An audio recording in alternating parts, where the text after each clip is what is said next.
अस्सलाम वालेकुम। आज हम आपके साथ शेयर कर रहे हैं बहुत ही मज़ेदार, बहुत ही टेस्टी कद्दू के पकौड़े की रेसिपी। बहुत ही मज़ेदार, बहुत ही टेस्टी ये बनते हैं। कद्दू कह लें, लौकी कह लें या पम्पकिन कह लें या घिया कह लें, हम लोग इसको घिया ही कहते हैं। बहुत ही मज़े के इसके पकौड़े और कबाब बनते हैं और सालन भी इसका बहुत मज़े का बनता है। मगर इसको सालन वगैरह में ये पसंद नहीं आता तो उसको पकौड़े बना के खिलाएँ तो बहुत ही मज़े के, पहचान नहीं सकेगा कि ये पकौड़े किस चीज़ के बने हैं।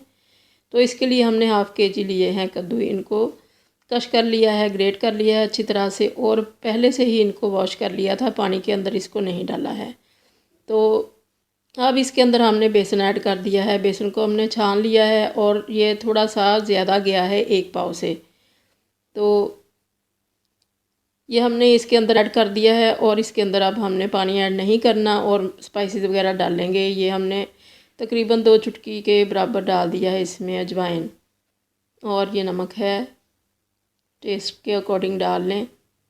तो अब इसके अंदर हम डालेंगे ये गरम मसाला है पिसा हुआ, ये 1 टीस्पून हमने इसमें ऐड किया है। ये रेड चिलीज़ हैं, पिसी हुई सुरख मिर्चें, ये हमने 2 टीस्पून ऐड कर दी।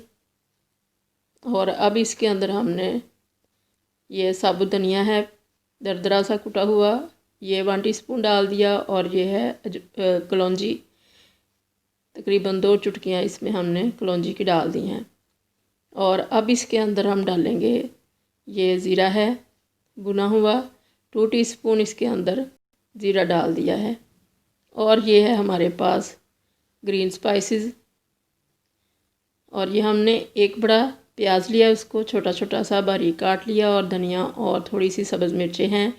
ये भी आप अपने टेस्ट के हिसाब से सब्ज़ मिर्चें ऐड कर लें।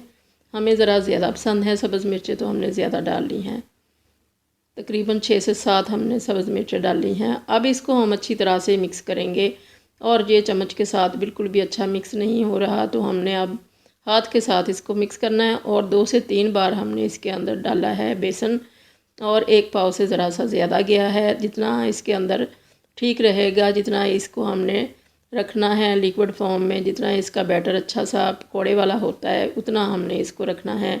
और ये हो चुका है अब, तो इसको बहुत अच्छी तरह से फेंट लिया है, फेंट के इसको रेस्ट भी दिया है थोड़ा सा। और अब इसके हम पकौड़े बना रहे हैं। पकौड़े जिस तरह से बनाए जाते हैं, ऑयल हमने ले लिया है कढ़ाई के अंदर और मीडियम फ्लेम रखी है। ज़्यादा तेज़ इसके नीचे फ्लेम नहीं रखनी, क्योंकि ये ऊपर से अगर काले पड़ गए तो अंदर से कच्चे रह जाएंगे। तो इनका बहुत केयरफुली से हमने इनको करना है fry, medium to slow flame के ऊपर, ताकि अंदर जो इसके सब्ज़ी है वो भी अच्छी तरह से कुक हो सके। तो ये हमने एक बैच डाल दिया। एक पहले से हमने निकाल के चेक कर लिया है नमक मिर्च वगैरह कि इसमें ठीक है या नहीं, तो हमें तो बिल्कुल ठीक लगा है ये सब कुछ। तो हमने ये इसी तरह से 2 से 3 बैच इसके बने थे, जो हमने इस तरह से, इनका ज़रा हमने डार्क कलर रखा है क्योंकि हमें यह है कि अंदर से जो सब्ज़ी है वो भी अच्छी तरह से हो जाए, कुक हो जाए, गल जाए। तो ये हमारे सारे ही पकौड़े जो हैं रेडी हो चुके हैं। ये हमने चाय के साथ बनाए हैं और साथ में ये रायता बनाया है और साथ ही इसके केचप ली है, तो बहुत ही मज़े के ये लगे हैं। तो इनको चाहें तो रोटी के साथ, नान के साथ भी खाया जा सकता है, चावलों के साथ भी खाया जा सकता है। तो ये बहुत ही मज़े के पकौड़े बनते हैं, बिल्कुल सॉफ्ट से अंदर से बनते हैं और ऊपर से क्रंची से।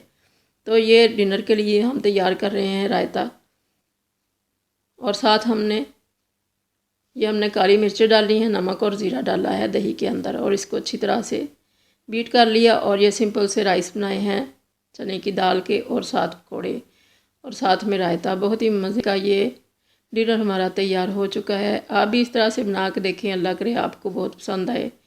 दुआओं में याद रखिएगा। अल्लाह हाफिज़।